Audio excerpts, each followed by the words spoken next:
Back on Inside Tennessee, more of the results from what you said should be the priorities for Tennessee lawmakers this session. John? So the next person we're going to hear from probably has more life experience than many of the people that we talk to. Also a great perspective because she's been around long enough to remember what it was like before Roe versus Wade, that decision in 1973. And the whole issue of abortion she was very passionate about. And you'll remember now the United States Supreme Court has sort of taken it out of the federal arena, if you will, and left it to the states to decide what they want to do. And Tennessee now has one of the most restrictive abortion laws in the United States, if not the most. Let's hear what she has to say. I grew up in a time before Roe v. Wade. I saw what happened. I lost friends that died because of it. And as a woman, it is extremely important. It is a healthcare issue.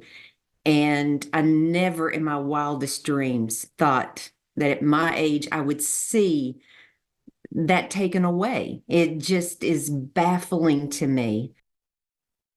So on that question, abortion access, 50% saying it's the most important thing. Again, the highest was basically government civility in the 60% range. John, you brought up just off camera that we have heard from a couple of lawmakers in East Tennessee about changes they want to see to the law this session. You could argue they're sort of on the extremes, too. We've got our state senator, Richard Briggs, who is a physician who wants to sort of make it easier if there's a health issue, again, for the mother or the fetus, that it can be done, the procedure could be done without her facing criminal consequences. And then on the other sort of end, you've got Jason Zachary, who is a Farragut area lawmaker in the House, who is wanting to propose legislation, which actually has come up elsewhere in the United States, I think maybe Idaho, and not to success, that would criminalize it if anybody transports, I believe it's a minor, across state lines to have an abortion procedure. Who is not a parent. Who is not a parent. And there are all kinds of sort of constitutional red flags that are already being raised about that. Don, this is a difficult issue, always is, but what do you make of in the 2024 session? Well, I don't think much will happen in the 2024 session. I would hope at the very least they would pass an exception for rape and incest. I'm going to be a little cynical. I like Dr. Briggs, Senator Briggs. Richard is a friend. I think he's one of the more reasonable voices. But John was suggesting, making sure that it was not criminalized for the mother. If you remember, the first bill that came out criminalized the doctor's participation in the abortion. And once Richard realized that he hadn't apparently read the bill thoroughly, he got that out. And I think really what he's trying to do is soften that as much as make sure that the mother doesn't get prosecuted.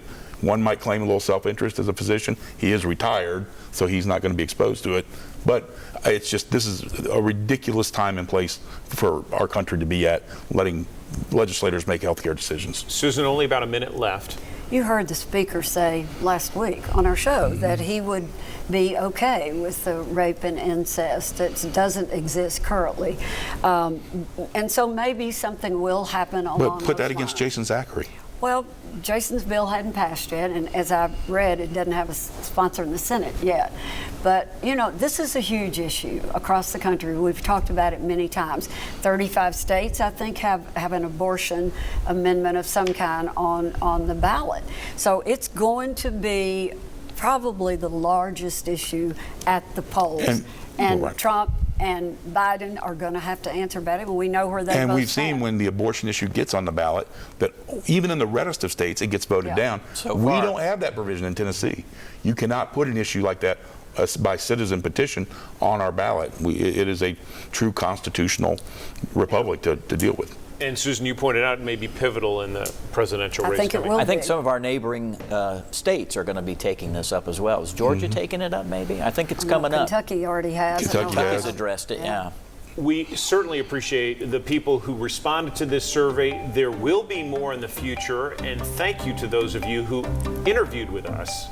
We'll see you back here next week.